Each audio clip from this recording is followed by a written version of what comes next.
Hello students, আশা করি তোমরা প্রত্যেকে ভালো আছো। আজকে সমবায়বতা নিয়ে আলোচনা করব। খুবই গুরুত্বপূর্ণ ভিডিও, তোমরা প্রথম থেকে শেষ পর্যন্ত ভিডিওটা ভালো করে দেখবে, তাহলে সমবায়বতা ব্যাপারটা খুবই সহজ লাগবে। তাহলে আসি মূল আলোচনায়। সমবায়বতা বা ইংরেজিতে বলা হচ্ছে কি আইসোমেরিজম, ঠিক আছে? আইসোমেরিজম, ঠিক আছে, ইংরেজি ওয়ার্ড। এই আইসোমেরিজম কথাটা এসছে গ্রিক শব্দ আইসো, যেটা হচ্ছে কি তার বাংলা অর্থ হচ্ছে কি একই বা সমান, ঠিক আছে। আর মেরোজ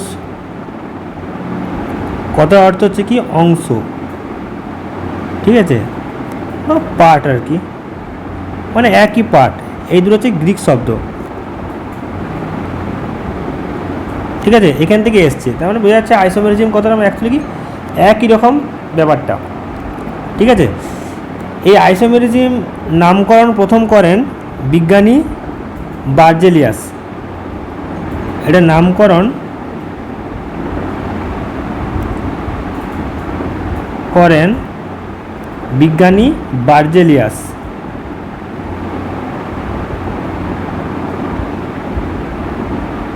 ঠিক আছে। তোমাদের এই আইসোমেরিজম বা সমবায়বতা যেটা পড়াবো, এখান থেকে অনেক সংজ্ঞা আসে, ঠিক আছে, উদাহরণসহ সংজ্ঞা চাই। তোমরা বিগত মাধ্যমিকের কোশ্চেন বা টেস্ট পেপার খুললে দেখতে পাবে এখানে অনেক সংজ্ঞা এসছে এবং খুবই গুরুত্বপূর্ণ একটা টপিক। তাহলে সংজ্ঞাটা আমরা আসি যে সমবায়বতার ব্যাপারটা কি।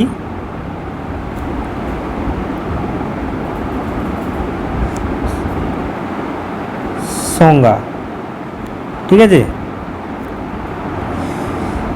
তাহলে সমবায়বতা, তাহলে সমবায়বতা কী হয়, এদের আণবিক সংকেতটা কিন্তু একই, ঠিক আছে, কিন্তু এদের ধর্মগুলো আলাদা।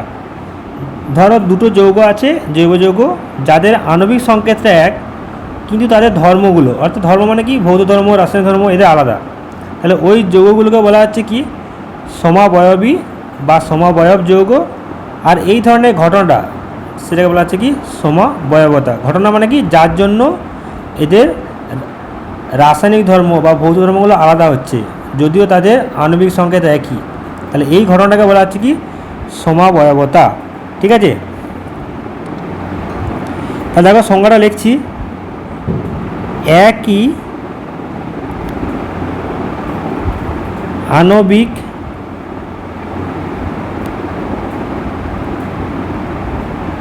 আণবিক সংকেত বিশিষ্ট।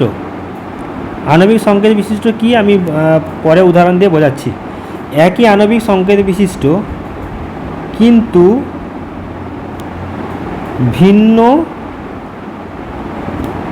ধর্ম বিশিষ্ট, ঠিক আছে, ধর্ম বিশিষ্ট। ভিন্ন ধর্ম মানে কি, ধর্ম মানে কি যৌগের ধর্ম দু রকম হয়, একটা কি ভৌত ধর্ম,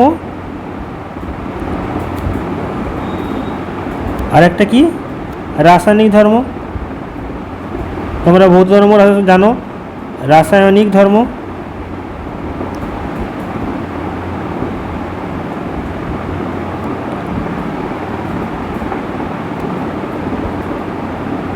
ভৌত ধর্ম মানে কি, ভৌত ধর্ম মানে হচ্ছে যেগুলো বাইরের থেকে পরিবর্তন হয়, অর্থাৎ গলনাঙ্ক, স্ফুটনাঙ্ক, ঠিক আছে, পদার্থের অবস্থা তরল না গ্যাসীয় অবস্থায় আছে না কঠিন অবস্থায় আছে, এগুলো ভৌত ধর্ম। রাসায়নিক ধর্ম মানে কি যেটা রাসায়নিক বিক্রিয়ায় অংশগ্রহণ করে, ইলেকট্রন ট্রান্সফারের মাধ্যমে, গ্রহণ ত্যাগের মাধ্যমে যেটা পরিবর্তন হয় সেটা রাসায়নিক পরিবর্তন। তাহলে সেই ধর্ম কিন্তু তাদের সেই ধর্মটা আলাদা, ঠিক আছে। তাহলে কি বলছি, একই আণবিক সংকেত বিশিষ্ট কিন্তু ভিন্ন ভৌত রাসায়নিক ধর্ম বিশিষ্ট যৌগ গঠনের ঘটনাকে কি বলে সমবায়বতা, ঠিক আছে। এবং ওই যৌগগুলিকে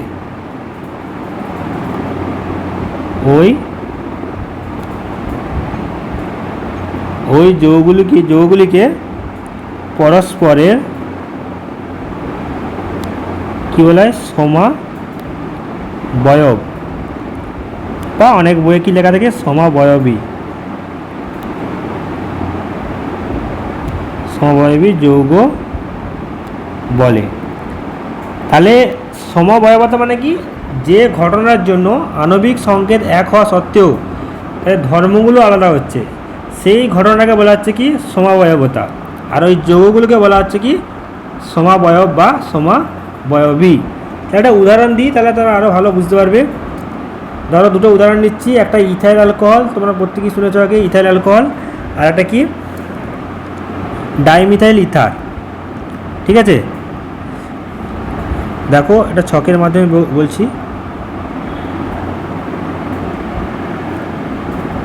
সংজ্ঞা দেওয়ার পর সবসময় ওটা উদাহরণ দিয়ে দিতে হবে।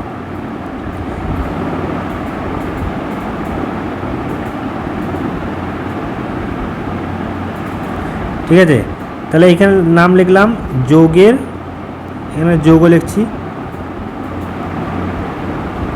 ধরো একটা অন্য কালারে দিলাম।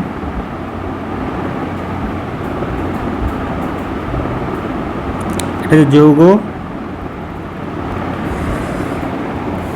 এখানে দিলাম গঠন, যে যৌগটা লিখছি তার গঠনটা কেমন।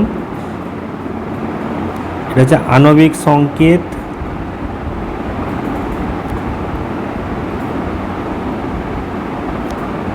ঠিক আছে। এখানে লেখা হচ্ছে কি মেল্টিং পয়েন্ট, মেল্টিং পয়েন্ট মানে হচ্ছে কি গলনাঙ্ক, ঠিক আছে, এটা গলনাঙ্ক, ইংরেজিতে মেল্টিং পয়েন্ট। তারপর হচ্ছে বয়লিং পয়েন্ট মানে স্ফুটনাঙ্ক, মানে যে উষ্ণতায় সেটা ফুটতে আরম্ভ করে, গ্যাসীয় অবস্থায় হয় যায়। মেল্টিং পয়েন্ট মানে কি কঠিন থেকে তরলে পরিণত হয় যে ন্যূনতম উষ্ণতায়, ঠিক আছে। আর এটা হচ্ছে কি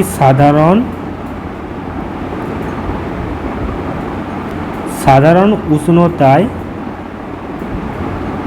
এই যৌগটার অবস্থা, অবস্থা মানে কি সে পদার্থের অবস্থা তিনটি, কঠিন, তরল না গ্যাসীয়। সাধারণ উষ্ণতা মানে কি রুম টেম্পারেচার, যেটা বলছে 25 ডিগ্রি সেন্টিগ্রেড তাপমাত্রায়। আর এটা হচ্ছে কি রাসায়নিক ধর্ম, ঠিক আছে। তাহলে আমরা দুটো যৌগ নেব, এগুলো হচ্ছে কি তোমার ভৌত ধর্ম, এইখান থেকে এতটা পর্যন্ত এগুলো হচ্ছে কি ভৌত ধর্ম।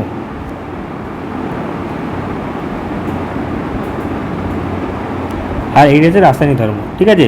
যে দুটো যৌগ নেব এদের ভৌত ধর্ম এবং রাসায়নিক ধর্মের মধ্যে কি পার্থক্য সেটা আমরা দেখব।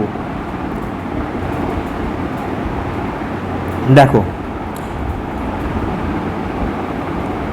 তাহলে একটা প্রথম নিলাম কি ইথাইল অ্যালকোহল,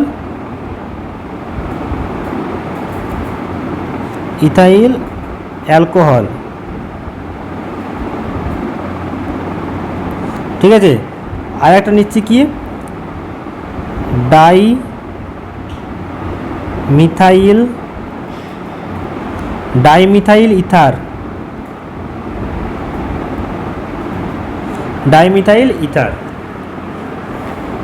এই দুটো যৌগ নিয়েছি।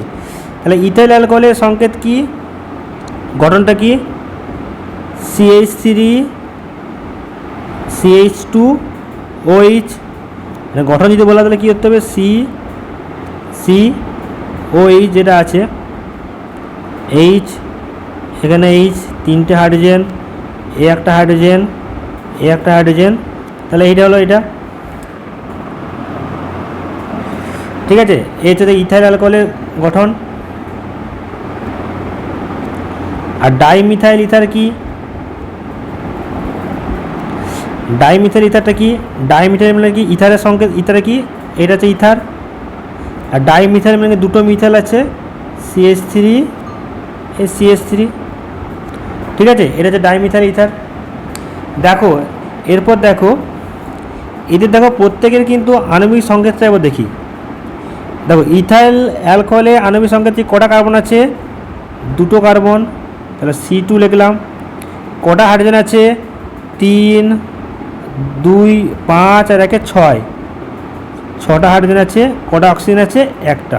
তাহলে এইটা হচ্ছে আণবিক সংকেত, মানে কার্বন কটা আছে, দুটো, হাইড্রোজেন কটা আছে, 6টা, এবং অক্সিজেন আছে একটা। দেখো ডাইমিথাইল ইথারে দেখো কটা আছে, কটা কার্বন আছে, এ একটা মানে দুটো, C2। কটা হাইড্রোজেন আছে, 3 3 6টা। আর অক্সিজেন কটা আছে, একটি। তাহলে দেখো এই ইথাইল অ্যালকোহল এবং ডাইমিথাইল ইথার দুটোর ক্ষেত্রে কিন্তু আণবিক সংকেতটা একই, C2H6O, ঠিক আছে। কিন্তু এদের মধ্যে কি কি পার্থক্য দেখো, মেল্টিং পয়েন্ট বা গলনাঙ্ক, কোন টেম্পারেচারে এটা গলে যায়। ইথাইল অ্যালকোহল গলে যায় তোমার কত, -117 ডিগ্রি, -117 ডিগ্রি সেন্টিগ্রেড তাপমাত্রায় গলে যায়। আর সেখানে ডাইমিথাইল ইথার গলে যায় -138 ডিগ্রি সেন্টিগ্রেডে, ঠিক আছে।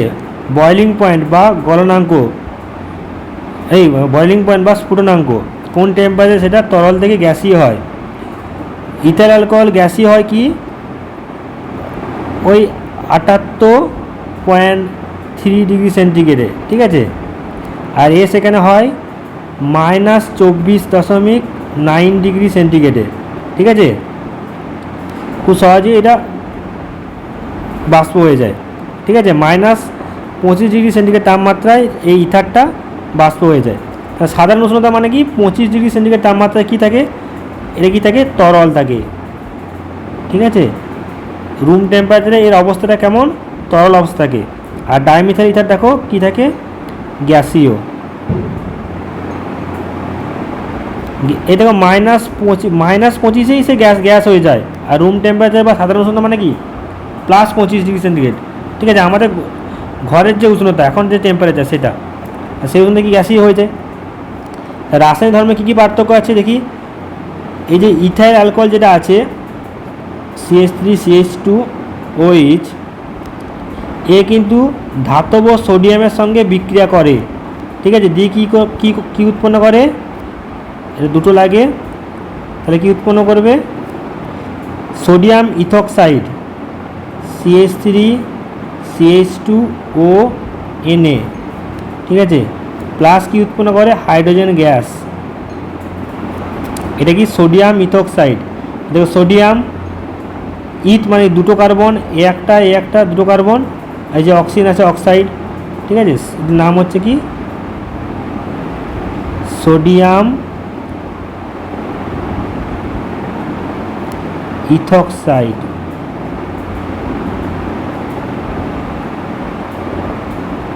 ঠিক আছে। সোডিয়াম, এই যে সোডিয়াম প্লাস ইথ মানে কি দুটো কার্বন, তোমরা আইপিসি নেম কারণে পড়েছো, যে এই একটা কার্বন দুটো কার্বন। ইথ অক্সাইড হচ্ছে কি, এই যে অক্সিজেন আছে ইথক্সাইড। আর এই ইথার কি করে, ডাইমিথাইল ইথার, CH3OCH3, এ কিন্তু সোডিয়ামের সঙ্গে কোনো বিক্রিয়া করে না, ঠিক আছে। সোডিয়ামের সঙ্গে কোনো বিক্রিয়া করে না। তাহলে দেখো এই ছকটা থেকে তোমরা কি বুঝতে পারলে, দেখো এই দুটো যৌগ আছে ইথাইল অ্যালকোহল এবং ডাইমিথাইল ইথার, এদের আণবিক সংকেত কিন্তু একই, কিন্তু এদের ভৌত ধর্ম অর্থাৎ কি, মেল্টিং পয়েন্ট মানে হচ্ছে কি গলনাঙ্ক, বয়লিং পয়েন্ট স্ফুটনাঙ্ক, সাধারণ উষ্ণতার অবস্থা তরল না গ্যাসীয়, এগুলো কিন্তু প্রত্যেকেই আলাদা, রাসায়নিক ধর্মও আলাদা, ঠিক আছে। তাহলে এই ধরনের ধর্মটাকে বলা হচ্ছে, ঘটনাটাকে বলা হচ্ছে কি সমাবয়বতা। আর এই দুটো যৌগকে ইথাইল অ্যালকোহল এবং ডাইমিথাইল ইথার, এই দুটো বলা হচ্ছে কি সমাবয়ব যৌগ। তাহলে বুঝতে পারলে, দেখো এদের আণবিক সংকেতটা একই, কিন্তু ভৌত ধর্ম এবং রাসায়নিক ধর্মগুলো আলাদা, ঠিক আছে, যার জন্য যৌগ দুটো আলাদা হচ্ছে। তাহলে এই ধরনের ঘটনাকে বলা হচ্ছে কি সমাবয়বতা। আর আর এই যৌগ দুটোকে বলা হচ্ছে কি সমাবয়ব বা সমাবয়বী। দেখো তোমরা অনেক সময় সংজ্ঞা লিখতে গিয়ে একটা ভুল করো, কী ভুল করো, যে আণবিক সংকেতের জায়গায় লিখে দাও অনেক সময় সাধারণ সংকেত, ঠিক আছে। তাহলে আণবিক সংকেত এবং সাধারণ সংকেতের মধ্যে একটা পার্থক্য আছে, তাহলে এটা একটু আমাদের বুঝতে হবে। তাহলে সাধারণ সংকেত ও আণবিক সংকেত,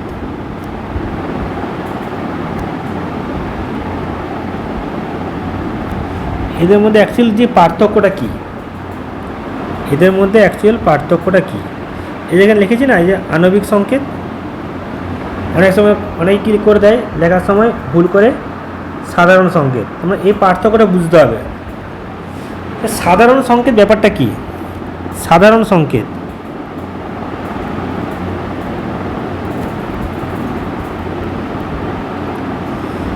সাধারণ কথা মানে বুঝতে পারছো, সাধারণ মানে কোনো একটা শ্রেণীকে সংক্ষেপে প্রকাশ করাটা হচ্ছে কি সাধারণ সংকেত।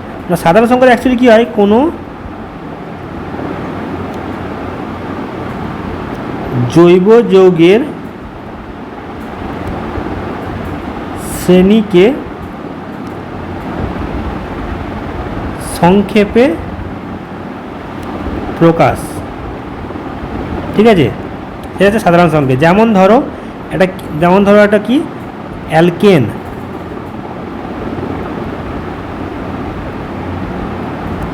অ্যালকেনের সাধারণ সংকেত কি? অ্যালকেনের সাধারণ সংকেত হচ্ছে CnH2n+2 পড়েছো তোমরা, CnH2n+2, মানে এইটা দিয়ে তুমি যত অ্যালকেন আছে সবকে প্রকাশ করা যায়।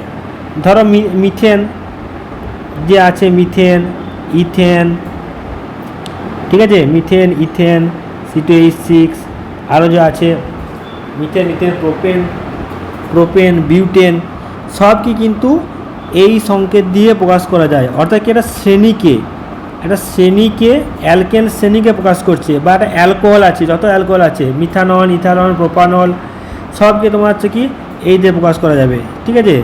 অ্যালকোহলে যেমন আছে দেখো CnH, ঠিক আছে, CN, হ্যাঁ, H2n, H2n+2, হ্যাঁ, +2O,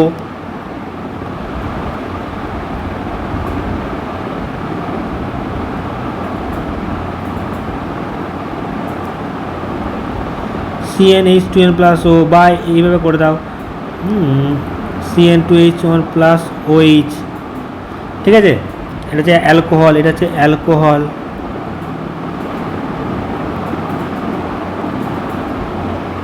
ঠিক আছে।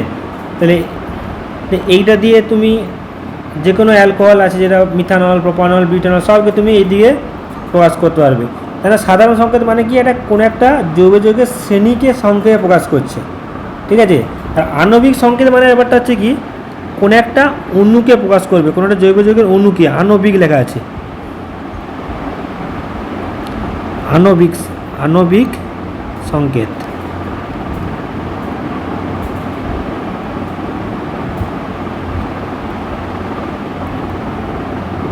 আণবিক সংকেত মানে হচ্ছে কি কোনো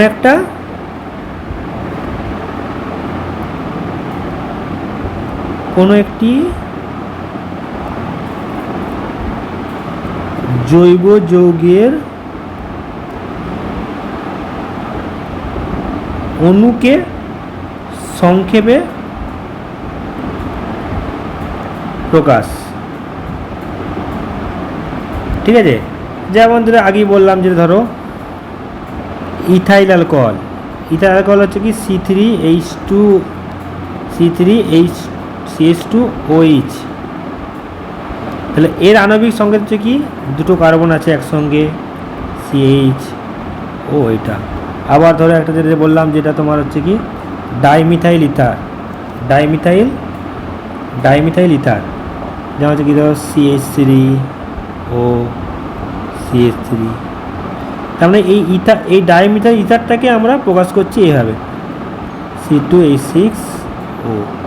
তাহলে এগুলো হচ্ছে কি আণবিক, মানে কোনো একটা অণুকে সংক্ষেপে প্রকাশ করছে। আর সাধারণ সংকেত মানে হচ্ছে কি কোনো একটা জৈব যৌগের শ্রেণীকে প্রকাশ করছে, ঠিক আছে। তাহলে এই সংজ্ঞাতে লেখা হয় সবসময় দেখো আণবিক সংকেত, এটা কিন্তু সবসময় মনে রাখবে। তাহলে এই যে সমবায়ের সংজ্ঞাতে সবসময় আণবিক সংকেতটা কিন্তু একই থাকে, কিন্তু ধর্মটা আলাদা। এই দুটো খুবই গুরুত্বপূর্ণ, ঠিক আছে। তাহলে সমবায়বতার ব্যাপারটা তাহলে বুঝতে পারলে কি একই আণবিক সংকেত কিন্তু তাদের ধর্মগুলো আলাদা, ঠিক আছে। এবং আণবিক সংকেত এবং সাধারণ সংকেতের মধ্যে পার্থক্যটা বুঝতে পারলে তার সংজ্ঞাতে কখনোই সাধারণ সংকেত লিখে আসবে না। তাহলে এরপর আসি সমাবয়বতার শ্রেণী বিভাগ। সমাবয়বতায় কী কী ভাগে ভাগ করা যায়, আসি সমাবয়বতার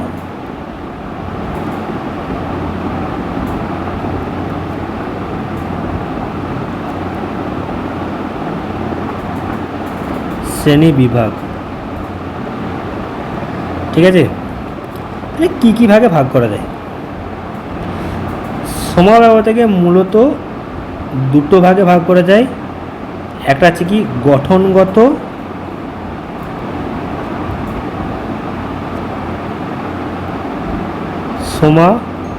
সমাবয়বতা, আরেকটা তোমার হচ্ছে কি ত্রিমাত্রিক বা স্টিরিও আইসোমেরিজম। ত্রিমাত্রিক সমাবয়বতা। ঠিক আছে, এইটা তোমার হচ্ছে সিলেবাসে নেই, আউট অফ সিলেবাস মাধ্যমিক পরীক্ষার, মাধ্যমিকের সিলেবাসে নেই, তাই এটা নিয়ে আলোচনা করব না। আমরা গঠনগত সমাবয়বতা নিয়ে আলোচনা করব। এই গঠনগত সমাবয়বতা আবার দুই প্রকার। ঠিক আছে, একটা হচ্ছে কি অবস্থানগত,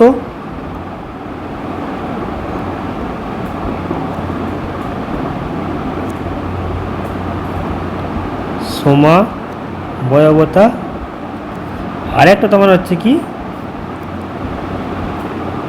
কার্যকরী মূলকগত। কার্যকরী মূলক ঘটিত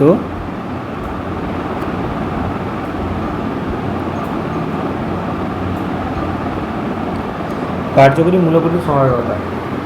ঠিক আছে, তাহলে এগুলো এরপর আমাদের সংজ্ঞাগুলো আমাদের পড়তে হবে এবং উদাহরণগুলো পড়তে হবে। এগুলো তোমাদের পরীক্ষায় আসে যে গঠনগত সমাবয়বতা কাকে বলে, উদাহরণ, অবস্থানগত সমাবয়বতা, কার্যকরী মূলক ঘটিত সমাবয়বতা, এদের সংজ্ঞা এবং উদাহরণ।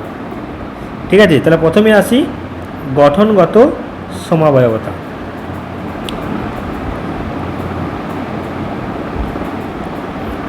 গঠনগত সমাবয়বতা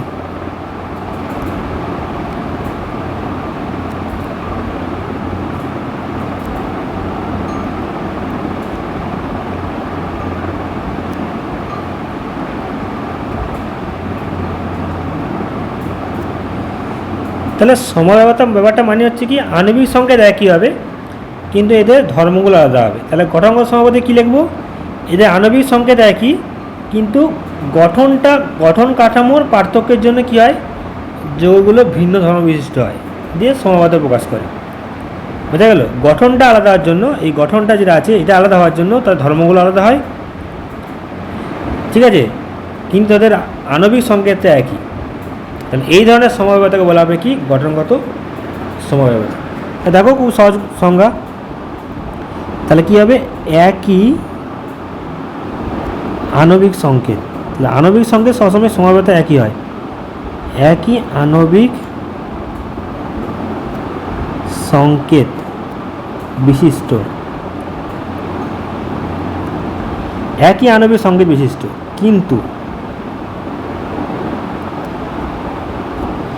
কিন্তু আণবিক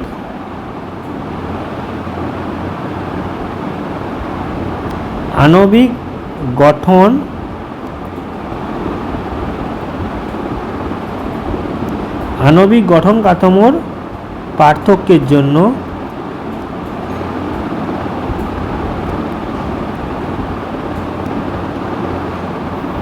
ভিন্ন ধর্ম বিশিষ্ট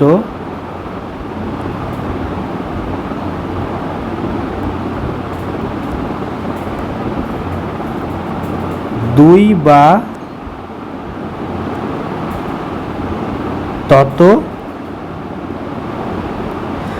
ততোধিক যৌগের মধ্যে যে সমাবয়বতা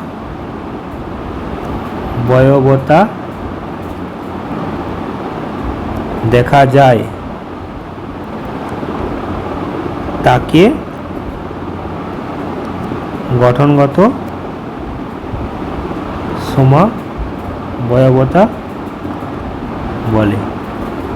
ঠিক আছে, তাহলে একই আণবিক সংকেত, সমাবয়বতার ক্ষেত্রে কি আণবিক সংকেত সবসময় একই থাকবে, কিন্তু গঠন সমাবয়তা যেটা আছে সেখানে কিন্তু আণবিক গঠন কাঠামোর পার্থক্য। আণবিক মানে যে জৈব যৌগটা বলছি, দুটো বলছি বা তিনটে বলছি, তাদের অণুগুলোর কাঠামোটা আলাদা, স্ট্রাকচারটা আলাদা।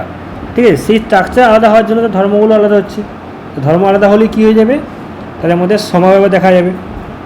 তাহলে সেই সমাবয়তা বলা হচ্ছে কি গঠনগত সমাবয়বতা। ঠিক আছে, তাহলে সবসময় তাহলে গঠনগত মানে এখানে কী হলো, আণবিক সংকেত এক থাকবে কিন্তু গঠন কাঠামোর পার্থক্যের জন্য তাদের ধর্মগুলো আলাদা হয়, তার জন্য যে সমাবয়ব দেখা যায় সেটাকে বলা হচ্ছে কি গঠনগত সমাবয়বতা। তা ওটা উদাহরণ দিই তাহলে আরও ভালো বুঝতে পারবে। যেমন ধরো একটা বিউটেন, বিউটেন মানে কি চারটে কার্বন থাকবে, CH3 CH2 CH2 CH3, এটা হচ্ছে কি নাম বিউটেন বা নর্মাল বিউটেন। ঠিক আছে, আর একটা দেখো নাম দিচ্ছি, আর একটা দেখো CH3 CH3 CH, এটা হাইড্রোজেন। দেখো এইখানে কটা কার্বন আছে, একটা দুটো তিনটে চারটে, এখানে কটা আছে একটা দুটো তিনটে, আর এখানে একটা চারটে আছে। ঠিক আছে, তাহলে এইটার নামটা হচ্ছে কি আইসোবিউটেন, যেহেতু একটা শাখা আছে তাই হচ্ছে আইসোবিউটেন।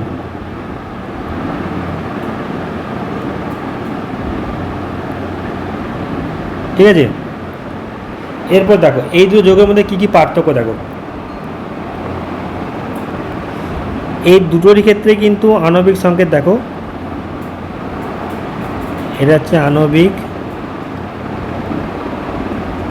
সংকেত। এই আণবিক সংকেত কি, কটা কার্বন আছে, চারটে কার্বন আছে, C4, কটা হাইড্রোজেন আছে, 3 আর 5 আর 7 আর 3 10, 10টা হাইড্রোজেন আছে। এর ক্ষেত্রেও তাই, C4H10, দেখো 3 থেকে 4টে কার্বন, 3 আর 3 6, 6 আর 7 আর 3 10টা হাইড্রোজেন।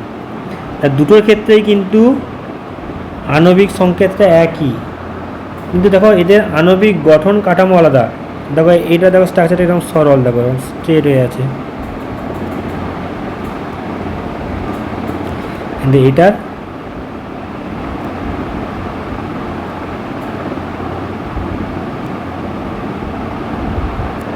ঠিক আছে, এটা একটু আলাদা।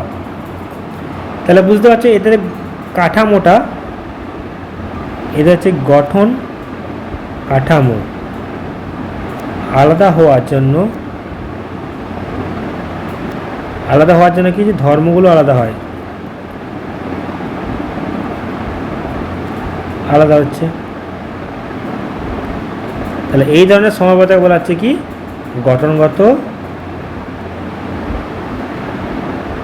গঠনগত সমাবয়বতা। ঠিক আছে, তাহলে এদের গঠনটা আলাদা হওয়ার জন্য এদের কি হচ্ছে ধর্মগুলো আলাদা হয়। ঠিক আছে, কিন্তু এদের প্রত্যেকে কিন্তু আণবিক সংকেতটা একই। তাহলে এই ধরনের সমবায়বতাকে বলা হচ্ছে কি গঠনগত সমবায়বতা। এরপর আসি কার্যকরী মূলক গঠিত সমবায়বতা। কার্যকরী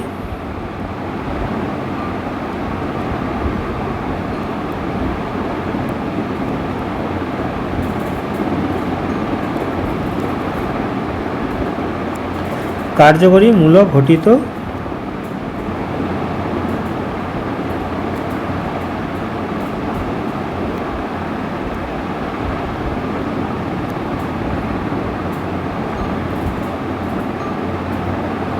ঠিক আছে, কার্যকরী মূলক গঠিত সমবায়বতা।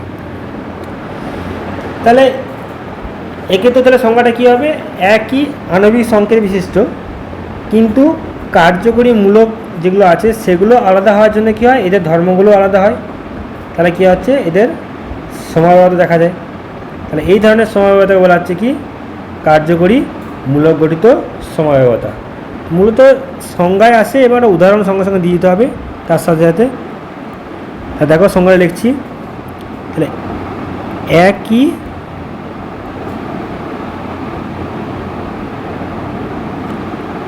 একই আণবিক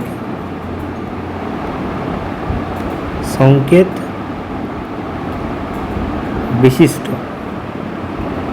ঠিক আছে, সবসময় সমবায়ের ক্ষেত্রে আণবিক সংকেতটা কিন্তু একই হয়, কিন্তু কার্যকরী মানে কোথায় কার্যকরী? জৈব যৌগে, ঠিক আছে, বা কার্যকরী এখানে লিখে দাও জৈব যৌগে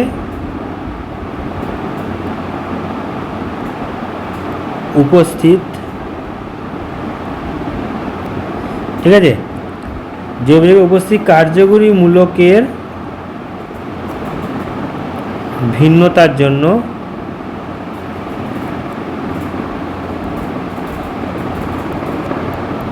যে সমবায়বতার সৃষ্টি হয়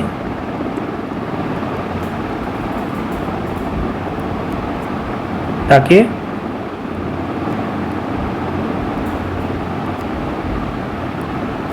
কার্যকরী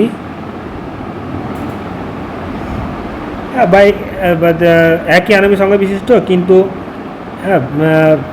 জৈব বস্তুর ভিন্নতার জন্য দুই বা ততোধিক যৌগের মধ্যে যে সমবায়তার সৃষ্টি হয় তাকে বলা হচ্ছে কি কার্যকরী মূলক গঠিত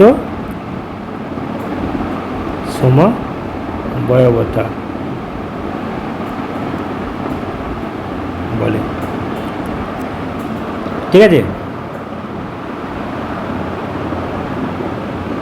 তাহলে এখানে ভিন্নতা দুই বা ততোধিক যৌগের মধ্যে, দুই বা ততোধিক যৌগের মধ্যে লিখে দাও।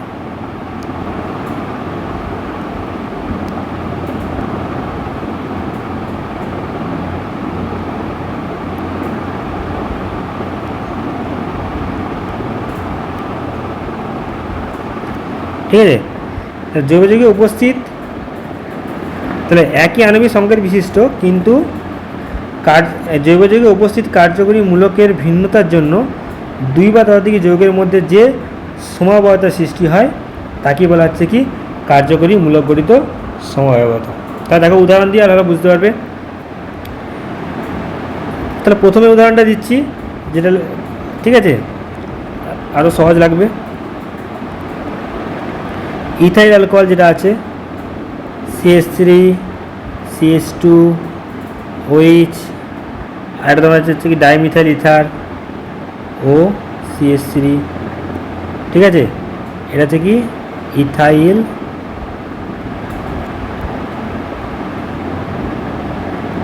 অ্যালকোহল, এটা হচ্ছে কি ডাইমিথাইল,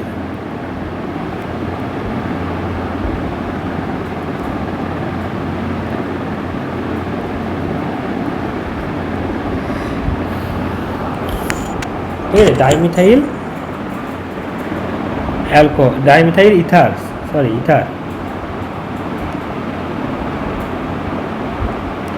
ডাইমিথাইল ইথার। এদের প্রত্যেকে কিন্তু আণবিক সংকেত কি C2H6O, এটা হচ্ছে কি C2H6O, কিন্তু এই দুটো ধর্ম সম্পূর্ণ আলাদা। এটার কার্যকরী মূলক কি OH বা অ্যালকোহল, এটার কার্যকরী মূলক হচ্ছে কি ইথার। তাই এই দেখো কার্যকরী মূলকটা পার্থক্যের জন্য এদের মধ্যে যে সমবায়বতার সৃষ্টি হচ্ছে সেটাকে বলা হচ্ছে কি কার্যকরী মূলক গঠিত সমবায়বতা। সংজ্ঞাগুলো কিন্তু খুব কঠিন নয়, বুঝতে হবে, বুঝলেই তুমি লিখতে পারবে এবং তুমি সংজ্ঞাটা নিজের মতো লিখতে পারো, কোনো অসুবিধা নেই, ঠিক আছে। আমি যদি এই সংজ্ঞাটা আগের মতো লিখতাম তাও হতো। তো আমি বলছি একবার, একই আণবিক সংকেত বিশিষ্ট কিন্তু জৈব যৌগে উপস্থিত কার্যকরী মূলকের ভিন্নতার জন্য, ঠিক আছে, দুই বা ততোধিক যৌগের মধ্যে যে ভিন্ন ধর্ম বিশিষ্ট যৌগের মধ্যে যে সমবায়বতার সৃষ্টি হয় সেটাকে বলা হচ্ছে কি কার্যকরী মূলক গঠিত সমবায়বতা। মেন যে জিনিসটা লিখতে হবে একই আণবিক সংকেত, ঠিক ঠিক আছে, কিন্তু কার্যকরী মূলকের পার্থক্যের জন্য যে সমাবয়বতার সৃষ্টি হচ্ছে এই জিনিসটা কিন্তু লিখতে হবে। ঠিক আছে, এরপর তুমি সংজ্ঞাটা নিজের মতো লিখতে পারো, কোনো অসুবিধা নেই। তাহলে এই গেল আমাদের কার্যকরী মূলক গঠিত সমবায়বতা। এরপর আসছি অবস্থানগত সমবায়বতা। আসি অবস্থানগত সমবায়বতা।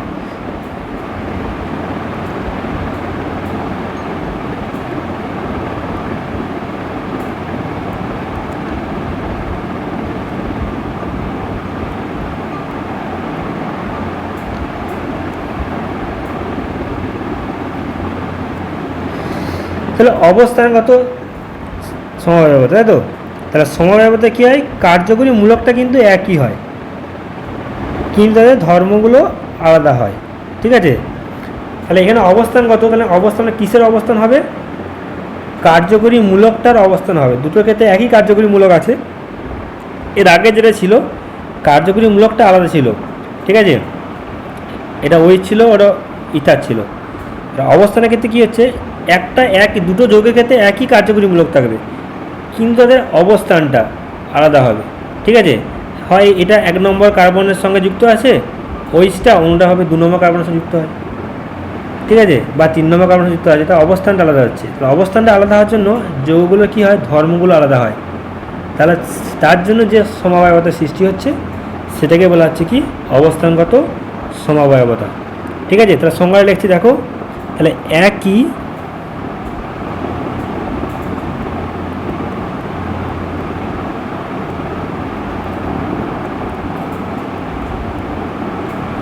একই আণবিক সংকেত বিশিষ্ট, ঠিক আছে, এবং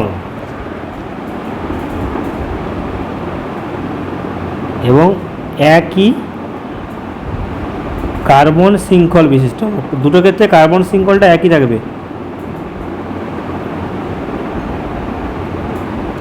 একই কার্বন শৃঙ্খল বিশিষ্ট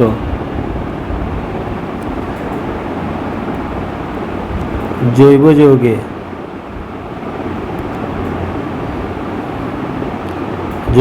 উপস্থিত একই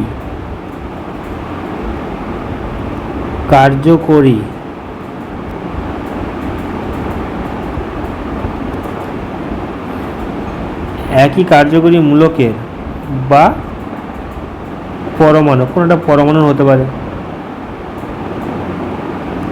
ঠিক আছে, সেটা একই হবে, বা একই পরমাণু, একই কার্যকরী মূলকের বা একই পরমাণুর অবস্থানের ভিন্নতার জন্য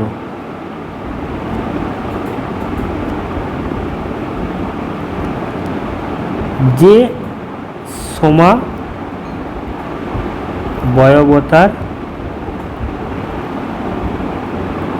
সৃষ্টি হয় তাকে অবস্থানগত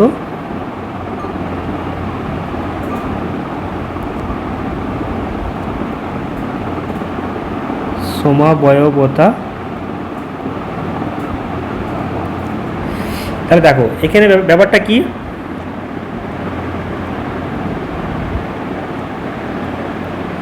তাহলে আণবিক সংকেত তো এক সবসময় থাকবে, একই আণবিক সংকেত থাকবে এবং একই কার্বন শৃঙ্খল বিশিষ্ট হবে। তাহলে অবস্থানগত যেটা থাকবে সমবায়বতা হবে দুটো যৌগের মধ্যে যদি হচ্ছে মনে করো, তো দুটো যৌগে কিন্তু কার্বন শৃঙ্খল কিন্তু একই থাকবে। এটা যদি একটা কার্বন শৃঙ্খল থাকে ওটারও একটা কার্বন শৃঙ্খল থাকবে, দুটো থাকলে দুটোই থাকবে। ঠিক আছে, তবে তুমি অবস্থানগত পার্থক্যটা তুমি বুঝতে পারবে। তাহলে একই কার্বন শৃঙ্খল বিশিষ্ট জৈব যৌগে উপস্থিত একই কার্যকরী মূলক। ঠিক আছে, দুটো ক্ষেত্রে কার্যকরী মূলকটা একই হবে। ঠিক আছে, তাহলে বা কোনো একটা পরমাণুর তার অবস্থানের ভিন্নতার জন্য যে সমবায়বতার সৃষ্টি হচ্ছে তাকে বলা হচ্ছে অবস্থানগত সমবায়বতা। একটা উদাহরণ দিই তাহলে আরও ভালো বুঝতে পারবে। যেমন ধরো CH3 আছে, CH2 আটা দিলাম CH2OH। তার যেদিকে কার্বনের সেদিন থেকে গণনা শুরু হবে। এটা 1 নম্বর, 2 নম্বর, 3 নম্বর, এটা 4 নম্বর। আর একটা ধরো দিলাম এটা তাহলে কী নাম? বিউটানল। ঠিক আছে, এটা বিউটানল। আর এটা ধরো CH3 CH2 হবে,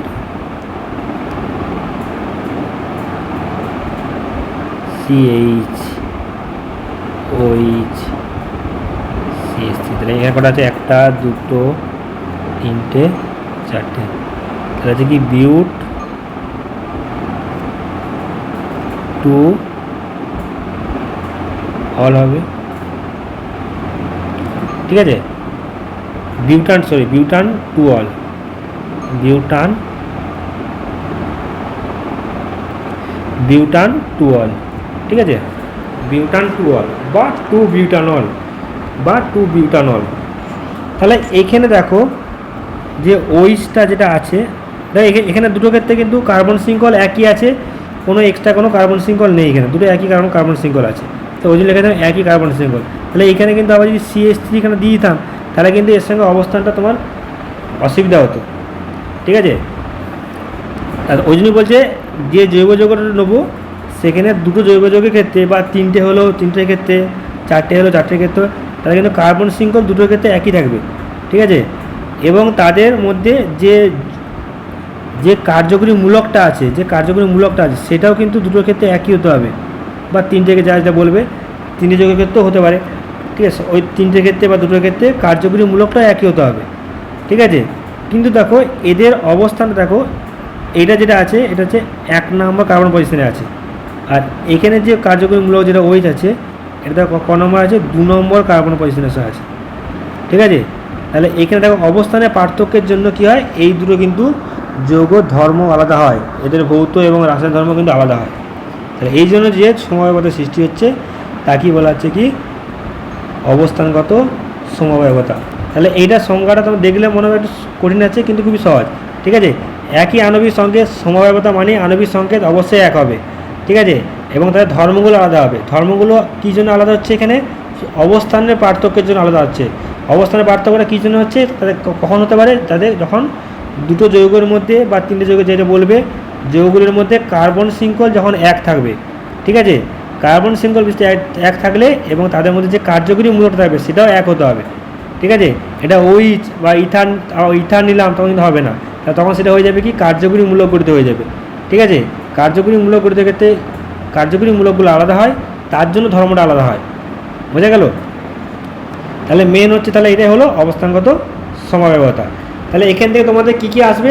সংজ্ঞা আসে। এই যে সংজ্ঞাগুলো যেটা লিখলাম বোঝালাম, এই সংজ্ঞাগুলো কিন্তু খুবই গুরুত্বপূর্ণ এবং তার সঙ্গে সঙ্গে উদাহরণ দিয়ে দিতে হবে, বা অনেক সময় ঘুরিয়ে কোশ্চেন দিতে পারে। দুটো হয়তো এরকম উদাহরণ দিয়ে দিল, দিয়ে তোমাদেরকে বলতে বললো এটা কী ধরনের সমবায়বতা। ঠিক আছে, তোমরা বুঝতে পারবে। যদি একই রকমের কার্যকরী মূলক থাকে এবং তাদের অবস্থান যদি আলাদা আলাদা হয়, ঠিক আছে, তখন বলবে সেটা অবস্থানগত সমবায়বতা। যদি দুটোর ক্ষেত্রে কার্যকরী মূলকটা আলাদা হয় তাহলে তখন বলতে হবে কি কার্যকরী মূলক গঠিত সমবায়বতা। ঠিক আছে, তাহলে সমবায়বতার ব্যাপারটা কি আরেকবার বলে দিচ্ছি। ব্যাপারটা হচ্ছে কি একই আণবিক সংকেত থাকবে কিন্তু তাদের ধর্মগুলো আলাদা হবে। ধর্মগুলো আলাদা বিভিন্ন কারণে হতে পারে, কখনও কার্যকরী মূলকের অবস্থানের পার্থক্যের জন্য হতে পারে, তখন সেটা বলা যায় কার্যকরী, তখন অবস্থানগত সমবায়বতা বলা হবে। আর যখন তোমার হচ্ছে কি কার্যকরী মূলকের পার্থক্যের জন্য, না কার্যকরী মূলকটা আলাদা হয়ে যায়, কার্যকরী মূলকটা আলাদা হলেও সেক্ষেত্রে কী হবে সেটা তখন সেটা কী বলা হবে? কার্যকরী মূলক গঠিত সমবায়বতা। ঠিক আছে, আরেকটা তোমাদের এখানে উদাহরণ দিই, এখানে তোমাদের উদাহরণ দিই। যারা ধরো এখানে CH3,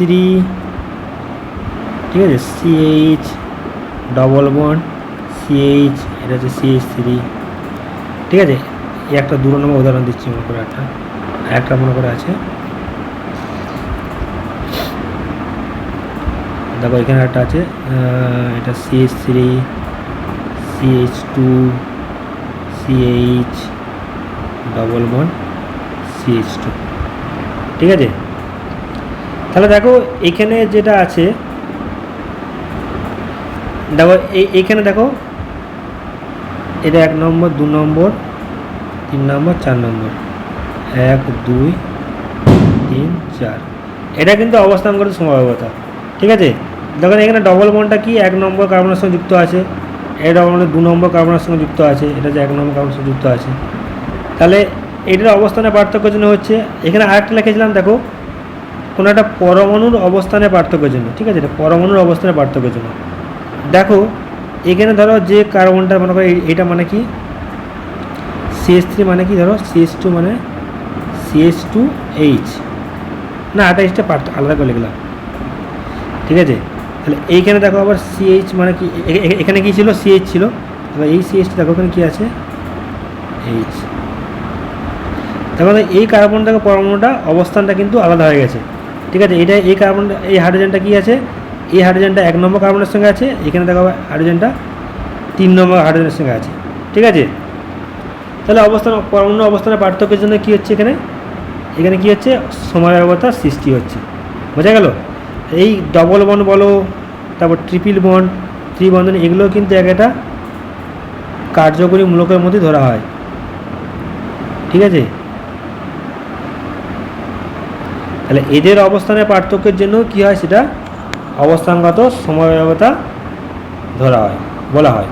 ঠিক আছে, তাহলে আজকে যেটা পড়লাম তার মূল কী হলো, সংজ্ঞা এবং তার উদাহরণ। অনেক সময় দুটো উদাহরণ দিয়ে দিতে পারে, তোমাকে বুঝতে হবে সেটা কী সমবায়বতা, বুঝতে পারবে তুমি সেটা। তাহলে আজকে এই পর্যন্তই, পরবর্তীকালে আবার নেক্সট পরে পড়াবো। Thank you.